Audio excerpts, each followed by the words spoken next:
బాబుని మా పెట్టుని అలా వదిలి కిందికి మెట్లు దిగుతుంటే మాత్రం కొద్దిగా గుండె జారిపోయినట్టు అనిపించింది. అంటే నాకంటే ఎక్కువ టీనేజర్ చిన్న బాబు, వాడు ఎట్లా ఉంటాడో ఏంటో. నా అప్పుడు పెద్ద బాబు లేడు. సో పెద్ద విజువల్స్ లో కూడా మీరు బాబుని హక్ చేసుకునే అవును చెప్పేది అదంతా ఉంది. అవును, అది చాలా పెయిన్ఫుల్ ఉండే. అంటే నా భయం ఏంటంటే వీడు టీనేజర్ కదా, వీడు ఎలా అంటే ఐ కుడ్ ఇమాజిన్ నేను జైలుకి తీసుకెళ్తే అసలు సోషల్ మీడియా కానీ యూట్యూబ్స్ కానీ ఛానల్స్ కానీ ఎంత నెగిటివ్ న్యూస్ వస్తుందో నాకు తెలుసు. అది వాడు చూస్తాడేమో అని పదే పదే చెప్పాను, సోషల్ మీడియా చూడకు, నువ్వు టీవీలు చూడకు, నీకు ఎగ్జామ్స్ ఉన్నాయి, ఈ చదువు ఏది చూడకు, ఏది వినకు అని చెప్పాను.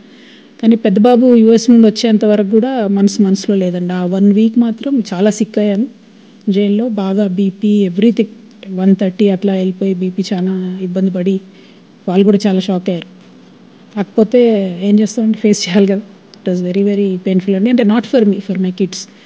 సరే మా ఆయన టెన్షన్, హైదరాబాద్ తిరగడం, ఢిల్లీ తిరగడం, ఇటు తిరగడం, అటు తిరగడం, అది ఎవరికి పగ వల్ల కూడా రాకూడదండి, మంచిది కాదు అసలు ఇటువంటి పద్ధతి, ఇటువంటి పాలిటిక్స్. ఎందుకంటే సిద్ధాంతం అంటే నిలబడి చెప్పాలి, ప్రజలను ఒప్పించాలి, కానీ అవతలోడిని ఏదో జైల్లో వేసేసి ఏదో ప్రూవ్ చేద్దాం అనడం అయితే తప్పండి, చాలా తప్పు.